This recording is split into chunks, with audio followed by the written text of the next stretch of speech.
All the roll and go. Where am I to go? Meet Johnny, where am I to go?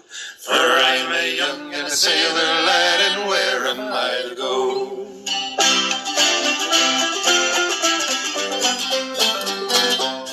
Okay, we step into this room, and this room must have been office, check-in office, maybe? This is the warden's office. The warden's office. Yep. So okay. the warden and the marshal were based out of this room, or not the marshal? Marshall left in 1890. In 1890. Okay. So then I take that back. For some reason, I thought they were in here too. But then this was just the warden's office. Okay. Yeah. Now, was any of this furniture in this building original, or has this all been brought in to replicate? I'm pretty sure it's all been brought in. Okay. So we know there was taxidermy in the prison. This wallpaper is a reproduction of what they believe was the original wallpaper.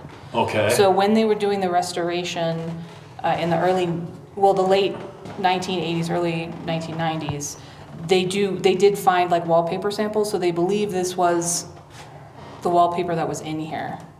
No, it's kind of a feminine wallpaper. It's almost pink, kind of a peachy pink with This is more the original color. Okay, so it was maybe a little bit more yellow Yellowy, and yeah. tan. Okay, and the design, it seems like for a warden you'd have gun or something else wallpaper instead of...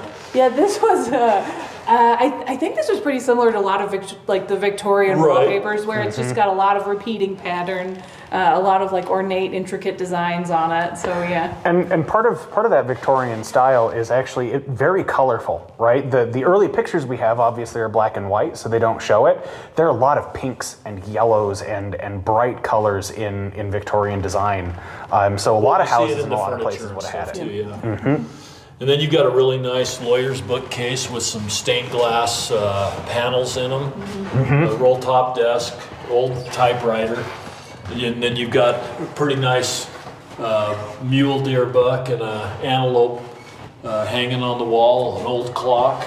And that clock's an interesting clock because you have everything. Wow, that's a really weird clock. I don't even know how to describe it. It's got 31 minutes around the outside, which doesn't come out to 60 even. It's a month, like it's an annual, like a year clock. So you can see at the very top. Oh, so it's got the inside as the Mm-hmm. clock, and then the outside has the day, and then it has the number of the day. Mm-hmm. So it's a calendar clock. I have not, and even at the top it says February. Is it? And it's much. I have not seen a clock like that. That one there would make time telling even more confusing than what it can be already. Yes, it would. Right? Wow, that is cool. And Jessica, were you going to say something about the taxidermy? Oh, just to say, Yeah. we did have an inmate here who was taxidermy was something that he did. So that was another reason where you start to see, like, if there's an inmate who came in with a skill set, that skill set was utilized to bring in income for the prison. So did they grow their own food here and stuff too, or? There was a garden. I don't know how long it lasted, just because in general it's not an easy place to grow food. What, There was Laramie sitting at what, 7,500 feet? 72, You got yeah. a 30-day growing season or something? Thereabouts. Okay. They did give it a go. And of course, the ag school is doing a lot of experiments on the property. So yeah, but we do have records saying that there was a garden. And if I remember, that's one of the reasons they picked here for the ag school, right? Very specifically, at least this area, because they were researching how to grow food at high altitudes and in these kind of arid, high altitude environments. Yeah, because you guys get your last snow, what, the middle of June, and the first one the end of August? Yeah, thereabouts. That's kind of Wyoming. Okay, this room over here looks like you've got it set up as the book-in room. So this is the processing room.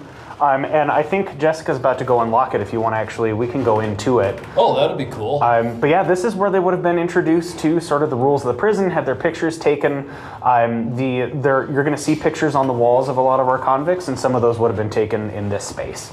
Okay, and you've got the uniforms and the blankets and candles. I guess they must have been allowed to have fire in their cells. It was one of your privileges. One of the things that could be pretty easily revoked if you broke a rule or something. But you were allowed, I think it was 2 candles a week as your reading light at night. Okay. And to write letters if that's something that you were interested in doing and capable of doing if you were literate.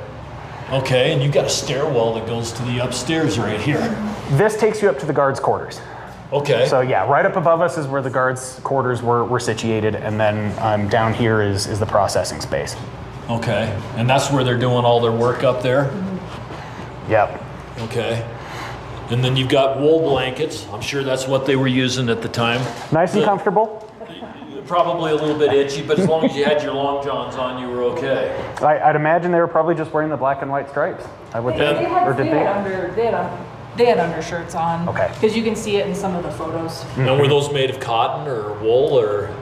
That I don't know. I just know I've seen like white shirts underneath the uniforms. Yeah. Okay. And then you've got an old camera set up here, the old accordion style camera. Yeah, they did take photos of all the inmates when they came in.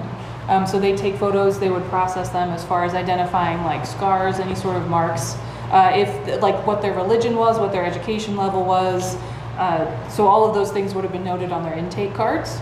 And once the website gets up and running again, the state archives actually has a database of all the inmates that they have photos and like court cases for. So it's really interesting. The website's down right now, but it's through the state archives. Yeah. And they weren't fingerprinting at that time, I'm assuming. No. They hadn't looked at enough people's fingers to know that everybody had a different one. Although fingerprinting comes around early 1900s. I can't remember what the actual history of it is, but it's not too long after the prison closes that they do start using fingerprints for evidence and for identifying people. Okay.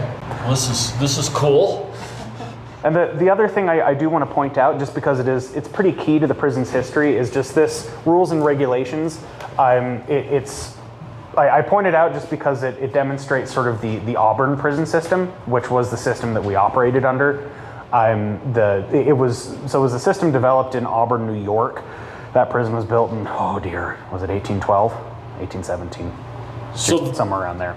It's in our tour notes, and I can't remember for the life of me. But that was developed in Auburn, and it was a reform system, right? So the idea behind it was basically trying to reform people from being basically bad citizens, right, who'd broken the law, to rebuilding them as good citizens who wouldn't. And if you're familiar with kind of the methodology of boot camp, right, of tearing the individual down and then building them back up as what you want them to be, it has a very similar sort of methodology to it, right? That's the goal, is to tear the person down and build them up as a model citizen again, through work, through silence, through the various rules for hygiene and cleanliness, and some of the other disciplines that they had here. I might read a few of these. Yeah, absolutely. You will not be allowed to converse with each other on any subject whatever.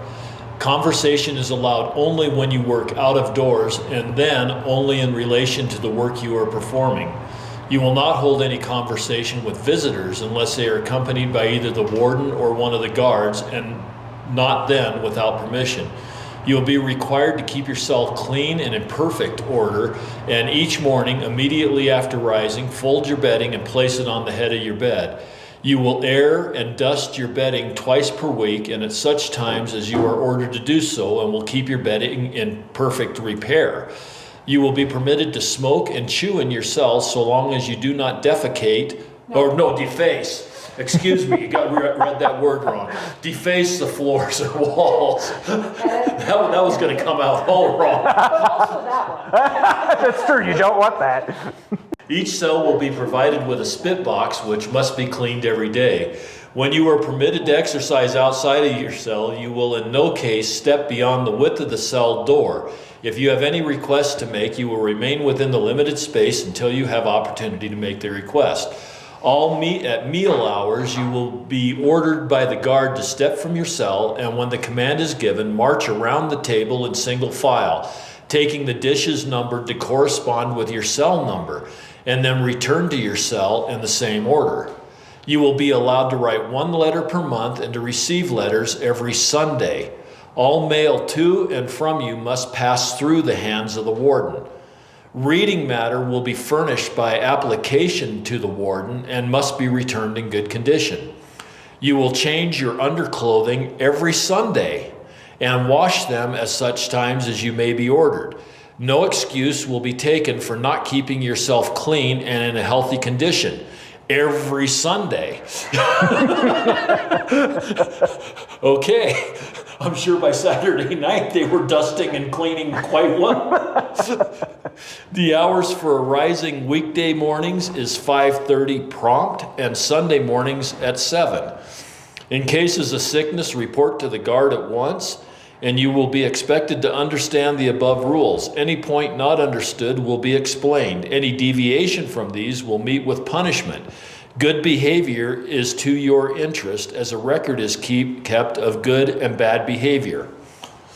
So that's the list. And it looks like Santa's checking it twice. And we do have, right, we have some of those old punishment books. I don't know how far back they go. 1890. Is it 1890? Yes, so that's as far back as they go, but we have some of those, at least the copies of those old punishment books. Really?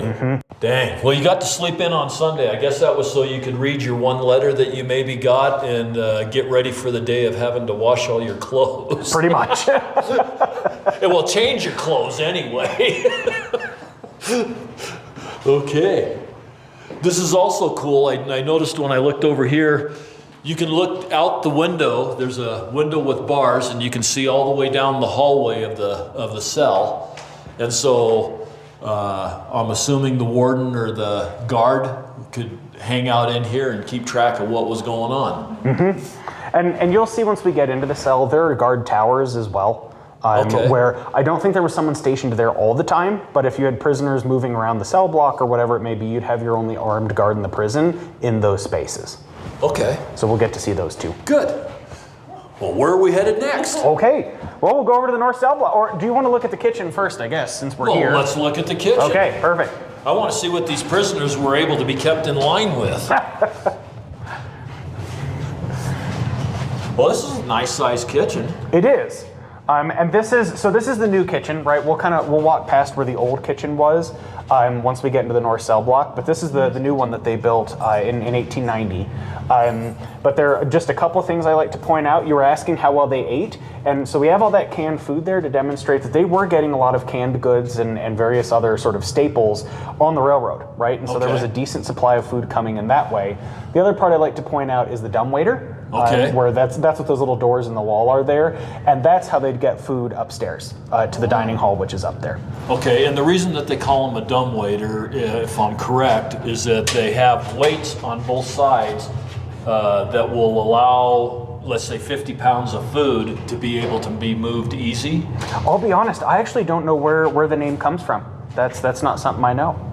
Okay. So I'll say you're right. I'm thinking that's the way that those worked, is that they had weights and you put, your 50 pounds of food or a bag of food or wheat or whatever on those, and then it would work kind of like an elevator that was more gravity flow. You wouldn't have to pull on the rope as hard and stuff. That makes sense. I know that this one's closed. Upstairs you can actually see, a lot of times we have that open. You can see the rope inside of it. Okay. But I've never been able to see if they're weights. I've just never looked for them. So, that makes sense. How that design would work. I just have never learned that.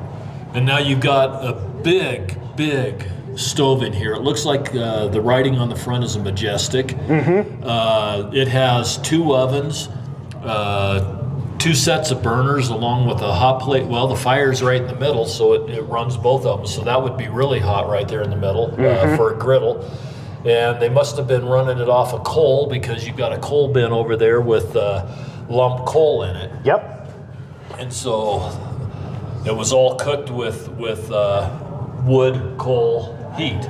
It was. And this was one of those spaces that was a privilege to work in, right? Obviously you're wielding sharp implements, so they weren't just going to give this to any convict. Right. But it was also a privilege because during the winter it gets cold. I was going to say, you'd be warm in there. Absolutely. You have that nice warm stove keeping you toasty. And you've got a butter churn in here. You've got a preparation table, several preparation counters, bread boxes, and a pretty neat deal over here on your counter, where you've got all of your prison type plates, which are equivalent to your camping plates, the enameled camping plates, and they've got slits in the countertop that these plates all set in. And Jessica, Did you see this, Linda? We need to do this at our house. Yeah. We need to cut slits in our countertop so that we got a place for our dishes to dry. Right. And Jessica, I wanted to ask about that. Is that something we know in the design was something that they had, or is that just kind of a way that they used to design industrial kitchens with like those slits in the wood for them to stack the plates? If I'm remembering the plans correctly, that is where the sink was supposed to go. Okay. But I don't know if they went in as detailed as like, were they gonna have the dishes set up that way? Okay. And also another story about the dumbwaiter is that for this dumbwaiter, I think it was one of the wardens who had recommended, because right now all we have is just like an elevator that goes up and down, and one of the wardens was like, this is inefficient for the number of prisoners we have. We should be using more of like a carousel that we can continuously load. But for some reason, like that idea was rejected in favor of like the time-consuming elevator up and down. But I just read that the other day too, that someone was looking at it and being like, what is the point of this? I didn't know that. Yeah. Huh. Okay. So anyway, I like that sort of thing, where it's like people are discussing like, No, I love that. operations. I did not know that. See, you know more about this place than I do at this point. With all that research you did for that project, I guarantee you know way more than I do. Okay, now we walk into this cell block, and as we come in here, we get the opportunity to see several of the prisoners that were in here.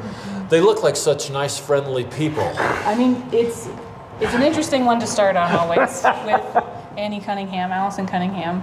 Where is it? Fremont County? Up at their museum. I think I was reading more about him.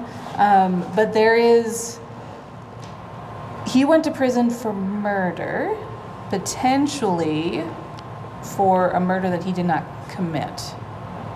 And the judge, I believe it was the judge in this case, who said he must, something along the lines of the fact that he must have loved that lady very much if he was willing to go to prison for her. Yeah. To Okay. take the blame in order to protect her. So, Take the blame. yeah. Wow. Yeah, I don't think that being here would be a real joyful experience. Now you've got a glass case around and a kind of a wall around an area here that it looks down into the foundation. The original foundation of the prison. And was the foundation set that deep? It looks like you've got about 3 foot underneath the floor. Is there access underneath all of this like that or not? There is, we see it again over on the other side, on the other corner Okay. right here. But for the most part, yeah, this was opened up to show the original, this was the actual original foundation. Because our cell blocks are, unfortunately, they are reconstructions. Because when UW moved into the building, they dismantled our cell blocks and they turned it into a dairy barn. Yeah. for Dairy cows. barn. Yeah. Yep. So they replaced the cell blocks with stalls for cows. Okay, so they didn't they used the cells themselves as areas No, for they cows? just used pens. Like They- so the cell oh, blocks. so were they completely- tore this whole part out, so you guys have had to do reconstruction on the whole. They did. It was actually a major community effort, like local taxpayer-funded effort to restore this building. It was in real rough shape in the late '80s, early '90s, and so they invested a lot of community funds, a lot of taxpayer dollars into the reconstruction and rehabilitation of this building, which is why it's still here. Okay. And Now then- the doors and stuff, did they save any of the doors or did all of We that have stuff? one original door that's on display in the Butch Cassidy exhibit, so they did find it. A lot of it was scrapped, and you'll see that door is so rusted out that a lot of it was just considered scrap metal. Question: the door into the old kitchen, is that an original door or? That I don't know. That's an original door. Okay. The one across the way was the original door. I think that might have been the main entrance, is what Gary told me, Okay. where 'Cause they brought people in when it was just this building. I thought Gary told me that that's an original door too. I think it's Gary. It just. Gary was here when they were doing it. I would trust him, yeah. That's the thing. Yeah. So I think, if I remember correctly, I don't want to misrepresent what he said, so don't hold me to it. But I These guard think that cages are is. original as well. Yeah. Okay. So the guard cages were always here, so they just rehabbed and stabilized them. But there are 4 on each of like the 2 corners, and then on the other cell block you see them as well. Okay, and they're sitting up 16 foot high and tall enough for a man to stand in for a guard station. And they're kind of rounded on the front, but they're about 4'6" by 4'6" or something. about. And so they didn't take those out when this was a dairy barn. Nope, didn't need to. And there is an interesting history. I don't, this is something that always just sticks with me. There's actually a really interesting history. We have 2 different state sites that were used first to house people and then to house livestock. So we have the territorial prison here, and then down at Fort Bridger, the barracks was turned into a pen for cows at one point. Okay. So I just think it's a really interesting thing that you have sort of warehousing people at times, and then they change it up a little bit later on and use. But that's the thing about it though, like it was the adaptive reuse of the building that allowed it to still be here, because the exterior walls are all original. Most of the, I think some of them would have been replaced, but like the bars, you can see this is the original design for these windows with the dormers up there. So we talk about that as just being, we don't have a lot of light in this facility, and it's very bright in here because of these ginormous windows that they installed. Well, and you don't have any heat retention with No. the big windows. So it had to have been really hard to heat in here. Now these cells So one or the other. are only probably They're 8 by 6. 8 by 6. Yeah, 8 by 6 by 7. And they've got bunk bed in there, a little table, and 2 benches. And they would have also had like a spittoon and probably a chamber pot in there, but definitely.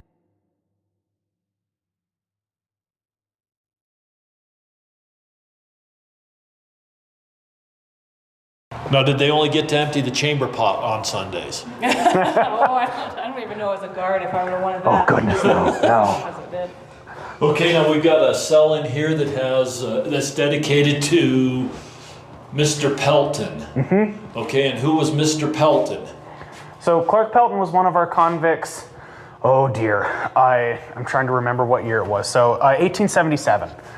So one of our earlier convicts who got here, and he was brought in for murder, if I recall correctly, murder of a deputy. Okay. And he was it 4 years, sentenced to 4 years, but from that 4 years, he was the person I was talking about back in the warden's house, who, after he left his time here, was he pardoned? I can't remember. Did he receive a pardon or did he serve out his time? But when he left, regardless, he went on to lead, I think, several businesses, but the big one was a lumber business in town.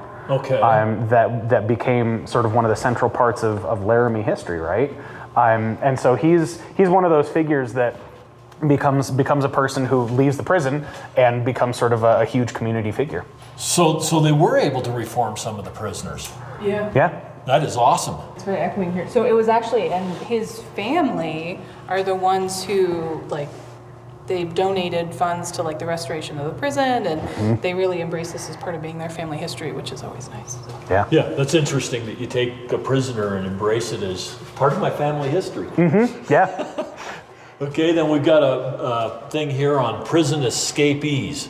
And we've talked a little bit about people escaping, but is there some here that are highlighted that maybe the stories are more interesting? Yeah, so the one right here, in addition to the fact that his name was James Brown, inmate 516, so in 1903, so we still had some prisoners here in 1903, he was considered a trustee, so he was out caring for chickens, caring for some of the livestock that was on site, while they were in the middle of getting a visit from President Theodore Roosevelt. Oh, really? Yeah, so you can see in this photo, this was a group of folks traveling from Laramie to Cheyenne. There's N.K. Boswell, who we've been talking about, and there's President Roosevelt. So all of the guards and the warden, and obviously like Boswell, they were all very excited for this visit. And they were all getting their preparations ready. And they just sort of forgot that Mr. Brown was out, not locked up. And so they all like left, and he just sort of left. Well, I guess that makes sense. Yeah. Under presidential watch, even that makes it even better. Now, I've heard rumor that they found where he went in about 1950 when he came out with a song that started out with "I feel good." We actually, and this is interesting too, because not only did we have a James Brown, we also had a Charles Brown. Oh, Charles Brown. Yeah, so good old Charlie Brown was They there found too. him. They found him in a book several years later. Right, yeah. And you said that they didn't know where some of these guys ended Right, up. we know exactly where they are. Now we know. Yeah, we have some famous names. I think we had and then, but those are some of the interesting ones. They also talk about how they were digging through the walls of the cell. We mentioned that a little bit. Right. So they could tunnel out of the north cell block, not out of the south, but if we go around the corner, you'll see the brick construction a little better. Okay. Kind of how they were made. And now this has 3 tiers. Yes. And so, how did they get from there to there? I don't see the stairwell. The stairwell's on the other end. Yeah, they were on the Okay. other side. I doubt if this would pass fire standards in today's world. It did then. Oh, it did When the then. fire Okay. started. So what happened with the fire is that when they originally constructed it, the idea was that you're going to have a boiler that was originally kind of like outside in the ground. Right. Or like it's just a fire where you would start the fire. And so the guy who was building it assured them that there was no possible way that the flames could get high enough that they would light the ceiling on, that they would be able to catch the roof on fire. Okay. That was not the case. And so the ceiling ends up going up in flames, and that causes the, essentially like there's a big hole in the Right. building over here. And that's where we think an inmate must have jumped from up there or somehow got himself over here and was able to like get out of the building that way. Oh, really? Yeah.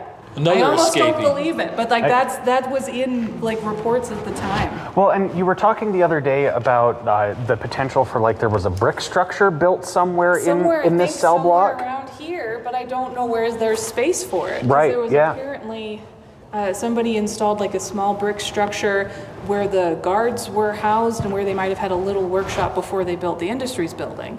And so Okay. that would explain it because you'd have a little bit of if it was tall enough, you could have jumped onto the roof of that and out. But I don't know why they would have built that. People are supposed to be locked up when they're Right. here, so. Right.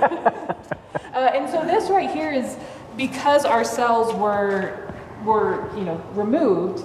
This gave that group the opportunity to actually show how the cells are constructed. So you can see as you walk through the center area there, it takes you from the original brick and Right. like how thick the brick was, how they installed the cell doors, all the way through the end of the other side, which is like a finished cell. Okay. That's interesting. Let's take a step through this room here first on our way, and then we'll look at the progression or evolution of a cell. And this is that door that I was talking about that coming was into the old original? kitchen. That's original. That's original. And this is another kitchen area? This was the original kitchen for the original 1872 North Wing. So Okay. this is where the kitchen was. At one point, they did have a bakery that was off that way, and then they also had an ice house and a small communal eating area, I believe, in the back, but I'm guessing that would probably have been for guards as opposed to inmates. Okay. But it's currently our Butch Cassidy exhibit, because he was the most infamous prisoner that we had here. And how long was Butch here? Year and a half. 18 months, yeah. Yep, And 18 he months. got pardoned, didn't he? Yep. Yes, he was pardoned for good behavior. This was early in his career. So he is, and I don't know his story terribly well, but the basic gist of it was he was here for riding a stolen horse, right? He was caught riding a stolen horse through town, brought him in, sentenced to 2 years, and he only served 18 months of it before he was pardoned on good behavior. Like, he was a very popular prisoner here. The warden and guards seemed to like him a fair amount, and he left, and that's when he went on to do all the big stuff he did. All of the stuff on this map. Right, all the Okay, so now we've got a map here. This is Butch Cassidy's travels. Yeah. You know what amazes me is for us to get in our car and drive to, I'm just going to say drive to Rawlins, 200 miles away. We don't do it very often, and it takes us an hour and a half to do. Or, Cheyenne's not that far.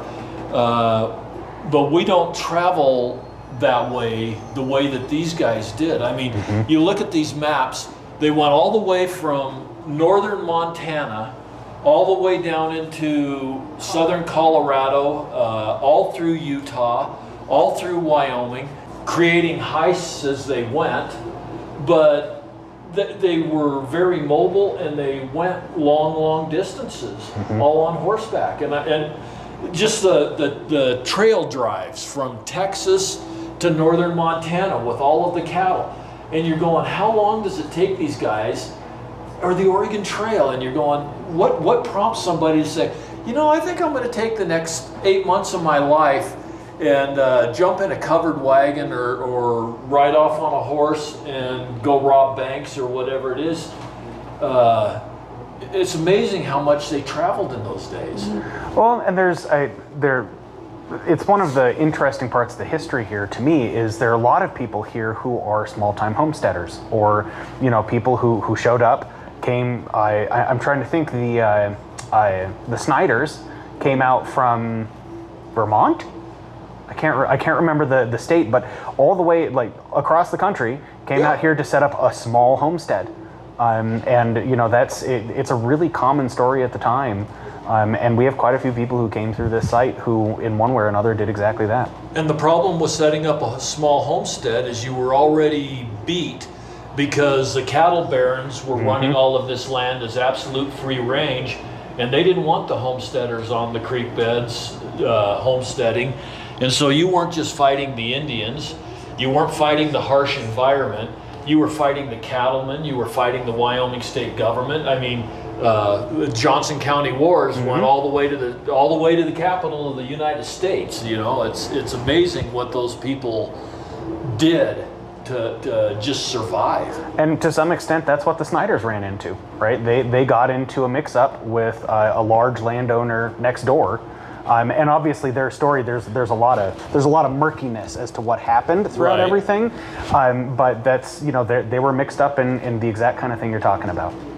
And I think that Butch Cassidy, from different accounts that I've read, was actually pretty well liked by the homesteaders because his most of his preying was more on the cattlemen or the big industry coming through or whatever.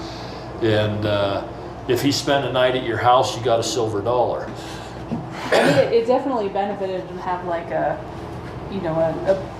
safe houses where I knew he could go. So developing those relationships where, he could, he knew he could hide out somewhere without having to worry about someone calling the sheriff on him or something. Yeah, very strategic. Yeah. But this is just an amazing map when you look at it and see how far and wide they rode. Yeah, and we have a scan of the pardon over here that we have up on the wall. Okay, now are these Butch's clothes? No, these are just you can see this is the representation of the type of shackles they would have had, the locks for the doors, and kind of how they operate on the insides of it. And a lot of pieces that just kind of represent time, they talk a little bit about the Johnson County Cattle Wars, brands, so more representative pieces of the time period. Okay. You've got an old safe here. It looks like, boy, what happened to this safe? It looks like maybe a stick of dynamite or something. They found this safe, from what I have read in the labels, they found this safe near where the Wilcox train robbery was. So okay. We'll go with it. And the Wilcox train robbery, that one was one of the most lucrative for Butch. Okay. Was that the UP payroll? I'm trying to remember for the Union Pacific. I mean, it was either that or it was the... It says Union yeah. Pacific Railroad and its allies viewed him as a domestic terrorist. Yeah, Wow. So the Wilcox, it stole Military. from the Spanish American War. Yeah, Yep. It was a military payroll. That is so cool. It looks like it's been in the weather a little bit, besides having a stick of dynamite stuck to it. I think so. Yeah, it sat out for a hot minute. Yeah. But they found it close to where the robbery was at, huh? Well, nobody's really moving those safes very far. No, not without a lot of help or machinery. And then you've got the Pinkertons and is that a picture of the Wilcox train after they got through blowing it up? And you can see, so that was the posse that was sent after them. And then here is his intake photo. So you see this photo a lot. This was actually the intake photo that was taken here. Okay.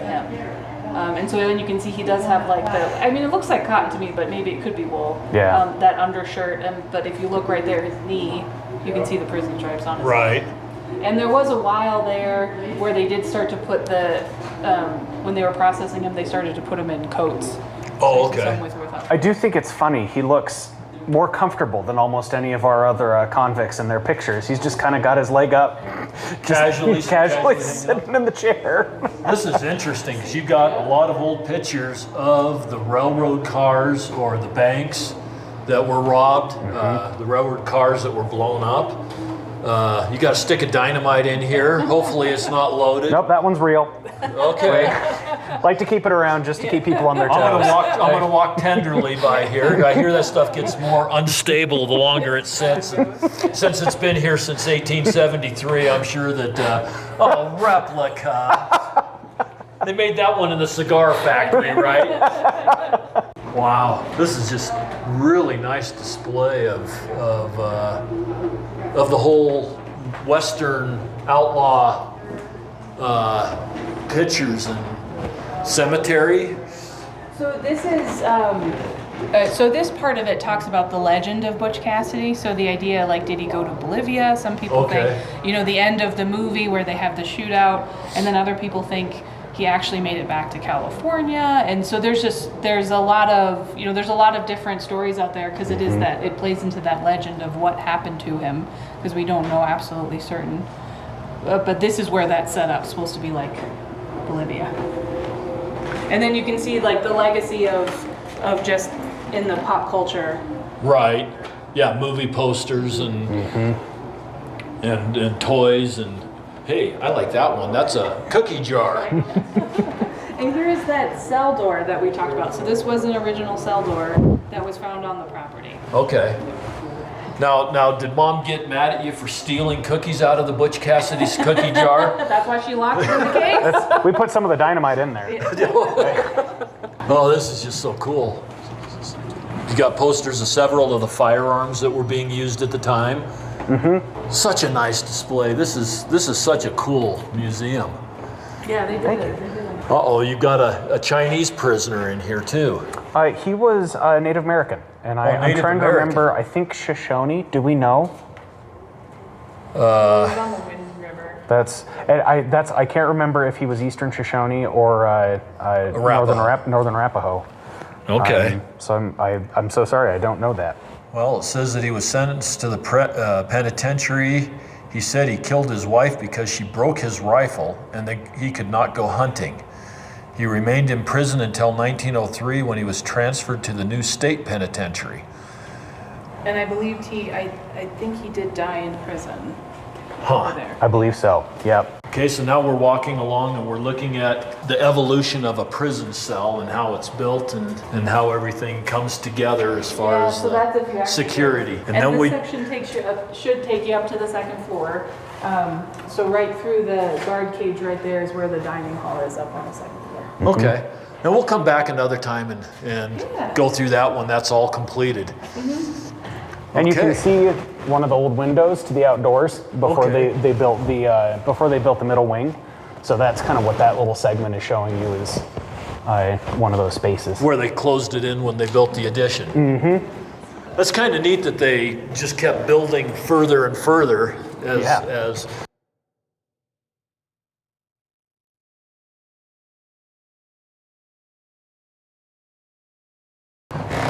It almost makes you wonder how effective prisons are. They took and they had enough space for 22, and then they had to build more space because the prisoners must have liked it so well, or people must have thought it was such a nice, comfortable life that they wanted to commit more crimes, so then they had to build 44, and then they had to turn around and build another 44 in order to keep it's almost like a cemetery. You know why they have fences around cemeteries? Because people are just dying to get in there. There we go. Well, there is. I think there's an interesting story about sort of the humanity of it too, and that's one of the stories that's upstairs. Is Dr. Mae Preston Slauson, and if that's something you want to talk about later when you come back, that's more than welcome to. But I just always like to point her out. She was the chaplain here from 1899 to 1903 when it closed. Okay. And was the first woman to serve as a chaplain in a prison in the United States. But when she came here, she was a huge advocate for reform. right? And for sort of changing the way that they interacted with convicts. And so she would try to have just open conversations with convicts, right? Not make them ask permission to speak. She'd use their names in conversation. And the warden at the time reported that while she was here, I think their number of punishments dropped by 50%. Really? And he attributed it to shame, right? The men didn't want to act up in front of, they called her Mother May. And they didn't want to act up in front of her. That was kind of the way he attributed it. But I'm sure there was also part of it of, having someone in here treating you like a human being and sort of working with you on a human level, right? I'm sure that had an impact too. And she was, when the former chaplain left, she was actually appointed to that position it was like recommended that she was made the chaplain. And the warden specifically pointed out that the prisoners also wanted her to take over as the chaplain. So she would write letters for them. She would read letters from their family members. She gave the church services. Anytime there was like an event, like they did 4th of July, they did Christmas dinners, anything like that. And I just read in her autobiography, she talks about how people from town would come in to listen to her sermons. Oh, really? Yeah, and so they talked about, I can't figure out where they put them, but she says that people would come in and they wouldn't let them like in the same space as the prisoners, but they could actually come in and like watch. And I don't know if it was like behind one of the doorways or something where they could just like sit in the guards' quarters listen to her. Yeah, she brought in her husband. She came out here because her husband got a job at the university, and so she also brought in the university professors to give lectures about different things, and she made sure that the library got updated. Wow. Yeah, and she originally started volunteering here as part of the temperance movement. And so when she talks about interacting with the prisoners, one of the things that was motivating for her was to say that a lot of the reason that these men ended up here was because they had issues with alcohol. Imagine that. Yeah, so she was, as interacting with them, she was like, I think it was one of those things that made her like, if we want to change lives, like that was one of the main causes that she saw for that. Well, and that makes a lot of sense too. She had a PhD in psychology, right, from Cornell. Philosophy. Philosophy, that's what it was, philosophy. And so she, very thoughtful person thinking. I didn't realize that she tied it in with the temperance though. That's why, because they brought flowers out every Sunday. Yeah. Oh, and really? So they would decorate before she was the. Okay, now did they have women in this prison also? They did. They did. Yeah. And so where did they house the women? So there is a women's cell block upstairs that was brought in with the addition. So there were 2 cells and 1 bathroom, and the women's section was completely separate from the men's. So it's actually right over. We're looking at here at the downstairs bathing room, the bathroom, and the laundry's on the other side.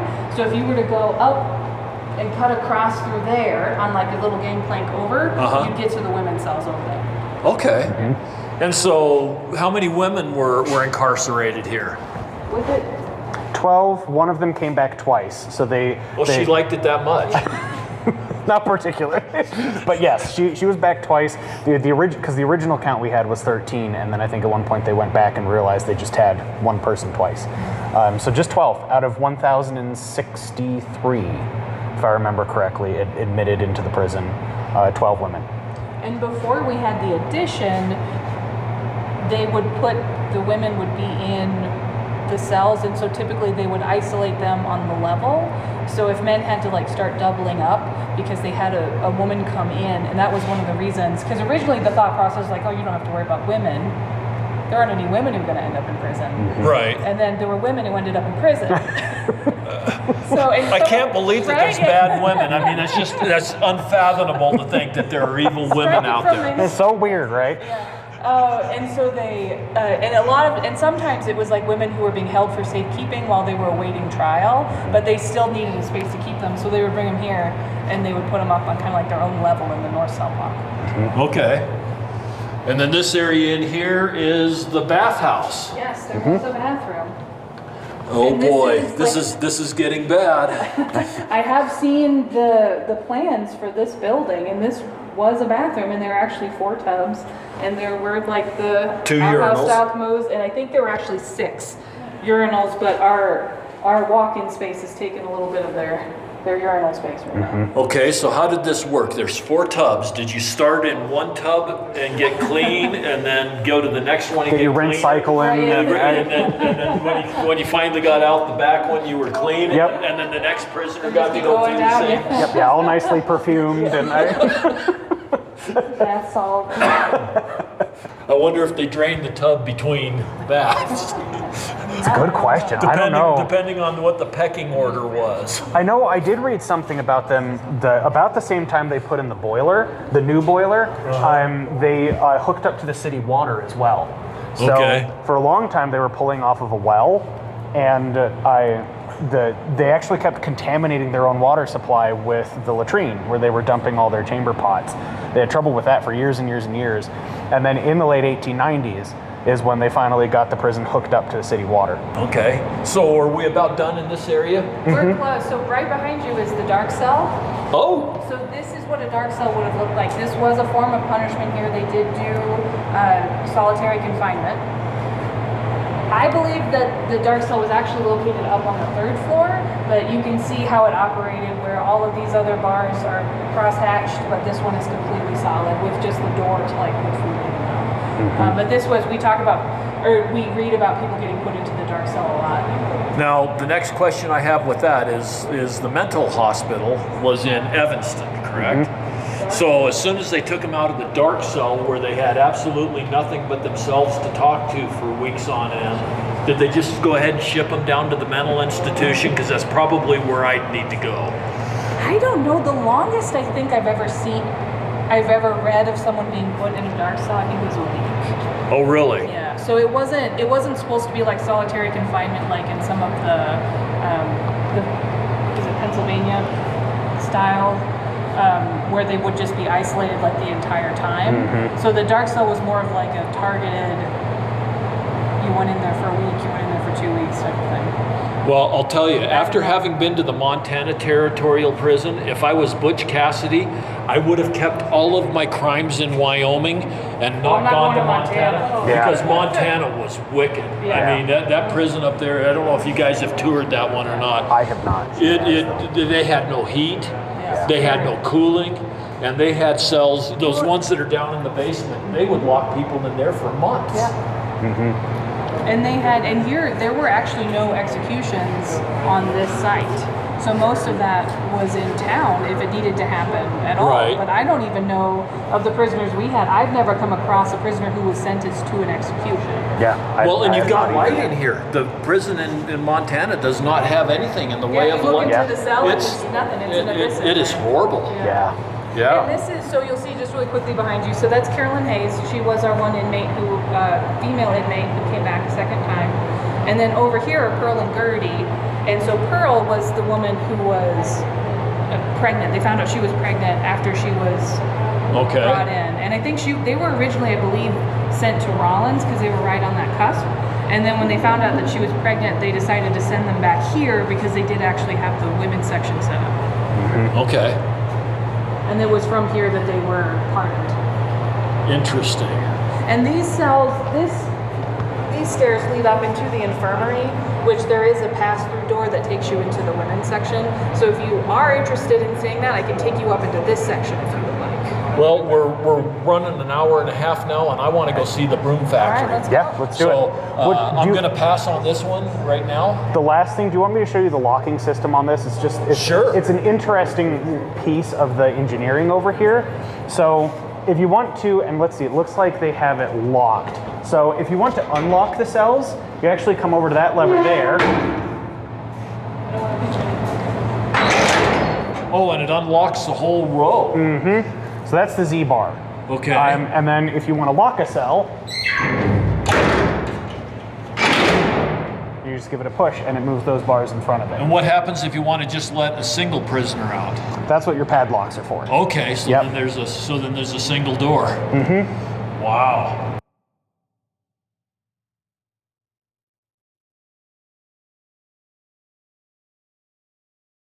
That is interesting from the standpoint of you're standing inside of the cell block when you're unlocking the cell. So if there was ever a riot or an escapee, he could let everybody out at once It's not really a secure. But you would have to have the individual locks. Yeah, but he couldn't come down here to this end gate and open up all the cell blocks on the whole, all the doors on. He would have had to have already taken all the locks off. Oh, the locks have to come off first. Yep. Okay. It did happen. Like it's a possibility, and it did happen. But yeah, there were kind of two layers to it here. And what this did, it removed the interaction with the convict, because there are a lot of interactions where if you get up close and personal, there are multiple instances where guards have the keys taken from them and they're grabbed from the cell. And so this sort of removed that dynamic. Okay. To an extent. To an extent. Okay, now as we were walking over here, I was noticing that all of your external walls are all wood. Mm-hmm. Was that the case originally, or was it a rock wall around the? I believe it was all original wood. So you have the brick on the inside here, and then with brick on the back to backing it up. Yes, yep, Okay. and the brick kind of holding, is the main structure for the building there. Okay. So we are now in the Broom Factory.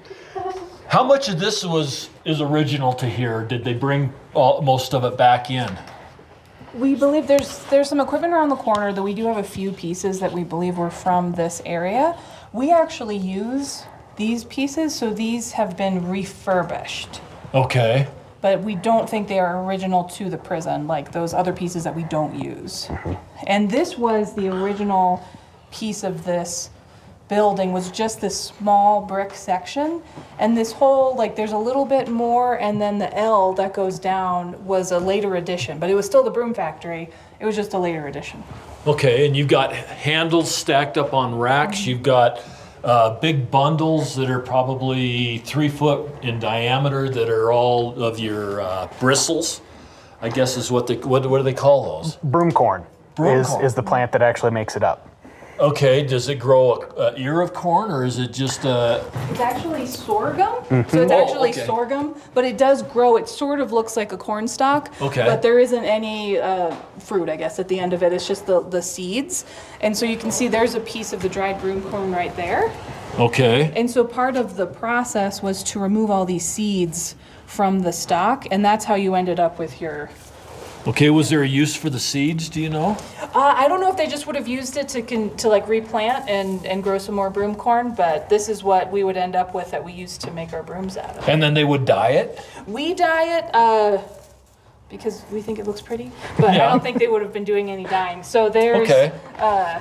Yeah, it does look kind of pretty. You've got some Right? blues and greens and pinks, and They do a lovely job, yeah. And this would have been. but it would have probably just the- been natural It bristle just would have been color. natural, just like there at the end. And you can see all of the stalks down there at the end of the row, where it's just that natural color. Wow. And we do sell the brooms that get made by our volunteers. They go. Oh, really? Yeah, it goes back into helping us make more brooms. You've got all kinds of equipment here. You've got wire tires that, not tires like round and round tires, but to tie things, to make the banding that puts the, what do we just call those things? The broom corn. Broom corn. Yeah. That ties the broom corn to the handle. Yeah. And This is just a winder. that's So a this winder. is the winder. So it is exactly what you're describing. The broom handle goes into the chuck, and then you tighten it up, and then you can use this to spin it around. Yeah. And you're just pulling So it's right here. Wires coming off the top, and so you're just tensioning it onto the handle. Wow. And you were saying they made 700 brooms a day? Thereabouts. And how many prisoners were working in here? 25 at any given time. And this is kind of a cross section of what they were doing. The process itself, you can see it actually requires multiple layers. Yeah. And that's how you kind of get a structure to your broom. And then you can see there's a nailing on that goes into securing the wire, and then you use the wire to wrap it. There is another way to attach it with one of our volunteers is just an absolute master of where you actually weave it. And when we get around the corner here, I can show you one of those. I think there's actually one right at the corner there, where rather than having this wire attaching, it's just the broom corn itself. The end of the broom corn is woven in and then tied together and held on that way. Okay, so you start off with a handle in this machine, and then you grab a handful of broom corn, and then you wind up the first round, and then you grab another big bunch of broom corn, and you wind up the second round. and then you go ahead and grab another one and you do the finishing round. Now, were all of these brooms round, or were they oblong, like how our brooms are now? They're shoulder brooms. Yeah. Yeah. So they, part of what they're doing, and these aren't, here, if you want to follow me over here, I'll show you our actual broom. So here's an example. So this is one of Cindy's brooms. Oh, wow. So she does the weaving, which is the Okay. decorative weaving with the end of the stalks. But you can see how she made these shoulders. So she's attaching, so she'll attach one, she'll twist it, she attaches the other side, she twists it, and that's what kind of builds out these heavier shoulders. And then you just add the extra like fill in to the front. And then we sew them, which flattens them out. Okay. So yeah, these are the shaker style, I believe, not the shaker style, like, you know, what people think of like the witch's broom. Yeah. Yeah. Or the round ones, and so they made the shoulder brooms here. Well, now this one here definitely looks like the Porsche model Like they're very of witch's talented. broom. Yeah, they are very talented. We have a lot of very talented broom makers. Wow, that one there's got some interesting color to it. Yeah, and weaving these two were just ones that we use like in the shop because they have some, you know, quality control stuff, but they're still wonderful. Okay, now did I see any of those in your gift shop? Okay. I'm glad I saw it because it didn't stick with me for very long. But I was wondering if they were for sale in there. Yeah, so yeah, we sell them. We sell them. The money goes back into purchasing more supplies to make more brooms. And they made brooms for midgets. These are our, we take a little bit of license with what we create. So we also create kids' brooms. Oh, kids' brooms, excuse me. Yeah. I shouldn't have used that word. That's probably not politically correct. So we have kids' brooms, we have the regular full-size brooms, and then we also have our, we do even have like whisk brooms, and then we have our fancy little hand whisk brooms. The turkey wings Now, are. those ones are really cool. Yeah, this was They almost look one. like something from a foreign country. Oh, baby, yeah. Like maybe from Pakistan or something. She just started making these last summer. We had a volunteer come in who kind of started to create these. And so, yeah, our other volunteers picked up on it. So we just have a lot of different options for folks who can, you know, take a little souvenir home. This is really, really cool that people can come in and you let them work and be creative. And I mean, you know, you have your basket weavers groups and your weavers and spinners and some of that. Yeah, we do have a loom set up as well to talk Oh, about do the you? UW history with the. Okay. Yeah, 'cause But here people can get into brooming. You know, I mean, sweep things under Yeah, the if rug someone- while yeah. they're talking. We're always happy to have help. yeah. This is just so cool. This is way cool. Now you got a chicken plucker here. No? This is the thresher, so that's how they'd knock those kernels off. Oh, those aren't rubber. Those aren't rubber. Okay. Oh yeah, these are It these looks are metal. like a chicken plucker. It does. And this one's a mechanized version, and they would not have had the mechanized version here. They would have been using there's a hand version there in the middle. Okay. And so that's something that's more appropriate to the era. Both of these machines are from the early 1900s is what these come back to. Okay. And this is basically a mechanized version of the weaving that you saw that they were doing at the press. Okay. So the convicts would have been hand weaving it when they were here, but then in the early 1900s they actually build a machine. They basically clamp your broom here, move this back and forth, and the way the pulleys work, it basically you put 2 needles here and it threads it on its own. Okay. Cool.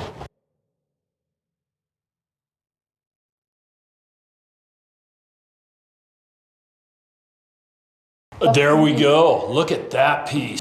It's got winged gargoyles underneath that are super finely carved. The surface has a beautiful piece of wood that you just see the wood grain, and then the carvings in the corners, it's an oblong piece. And so if you notice this piece right here, Right. it's an NKB. Okay. So we believe that Boswell was the warden while this was made, and so this piece of furniture was made for him. What was his first name? Nathaniel. Okay, okay. So that adds to it. I was going to say if his first name was Bob, it wouldn't work. No, like he would have been the lessee, but yeah, this would have been commissioned for Boswell from probably, we think specifically from John. Wow. I can't pronounce his last name. Now you got a bench over here that's kind of like a pew, It is a church pew. But that's not prison furniture? We believe this was prisoner made as well. You can tell they've got like the little egg-shaped detailing Right. on it. And you can also see that the type of wood they were using matches the grains that they Right. were using in all their other pieces. And so this is, I think it is officially a loan for us, but it's definitely a long-term loan. And it's we believe it to be a piece of prisoner-made furniture. It's a beautiful bench. Beautiful. And a really common finish at the time, I think the sign mentions this, but a really common finish at the time was basically mayonnaise. What? It was oil, egg whites, if I remember correctly, or is it egg? It's egg whites, I think. But yeah, it's essentially mayonnaise that they would use to actually finish the wood. It wasn't shellac and linseed oil, huh? Nope. Dang. Mayonnaise. Mm-hmm.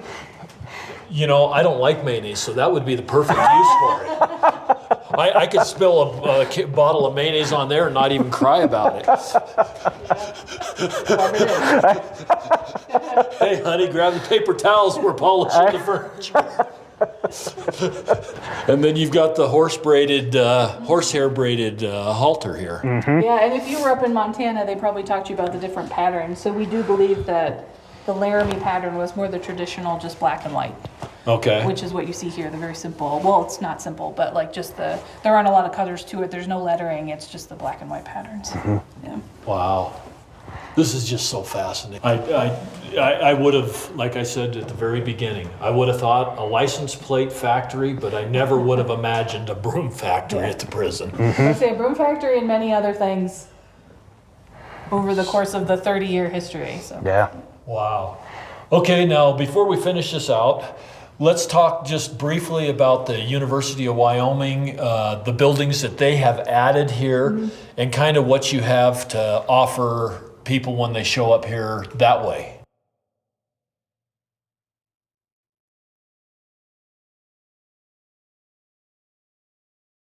They were mostly doing experiments. There was a UW dairy. We have one of those milk bottles in the exhibit. So I think that was Gary's too.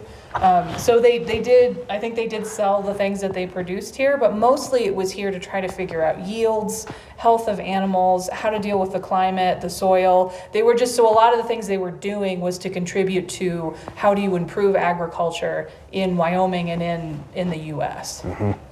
And I guess I shouldn't ask a question like this, but how did that all turn out? Are they growing decent crops at 7,500 feet, or was it kind of a flash in the pan, didn't really work out deal? So there are actually quite a few species of plants that are grown in Wyoming in high altitude arid areas that have connections, right? It's not necessarily that it's the exact things in one way or the other, but the research they did here combined here with actually the Arboretum over the High Plains Arboretum over in Cheyenne. Both of those sites developed quite a few species and methodologies that a lot of people use, certainly throughout the western United States.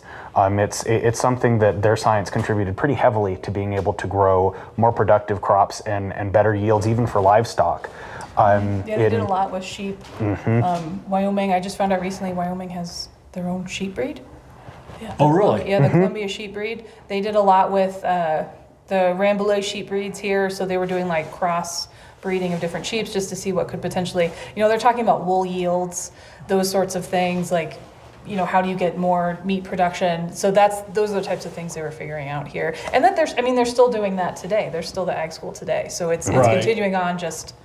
Well, in a yeah, different Wyoming has the cobweb goats that most people aren't aware of, but when you milk the goat, you end up with silk or some sort of fiber. It's they a have the fiber milk that silk, is stronger than titanium metal or something. It's didn't know supposedly that. it is supposedly a super strong fiber that they're pulling out of goat's milk, which to me It seems. almost seems unbelievable. Yeah, it's kind of like, do we really want to talk about this? Can it possibly be real? Like, it's a mind-blowing thing to me. Like, Yeah. Yeah, but that's what it was. I think it was. Now that I'm trying to pull it out of the back of my mind, I think they crossed somehow or another a goat with a spider, and it's a cobweb thing. I don't know. I'm gonna have to Google that. I am too. I'm gonna have to look that up. Google it. I mean, it happened 10 or 15 years ago that they came out with this strange breed of goat. Okay. Anyway, Yeah.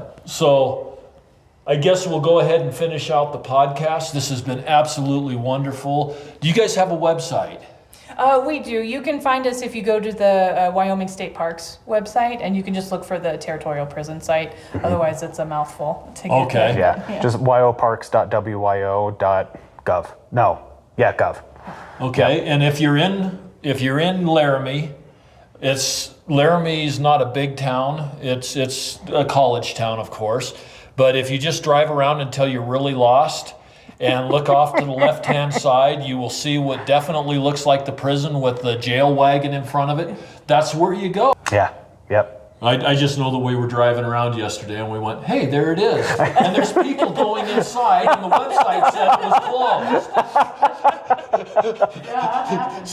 So Well, I'm glad you called. Yeah, because it was, like I said, we were supposed to be closed yesterday. It just happened to work out that we weren't closed today. So, it worked out. So anyway, well, I really appreciate your time, Jessica and Carlo. Thank you. And taking the time with me to be able to explain this and talk about prison life, I guess. I always finish out my podcast by saying the world is full of wonder. People need to get out and explore. If you've never seen a broom factory, this is the place to explore. If you've never been to prison, this one may not scare you as straight as the one in northern Montana, but it'll still put your mind into perspective that you really don't want to be here. And everybody have an absolutely wonder-filled day.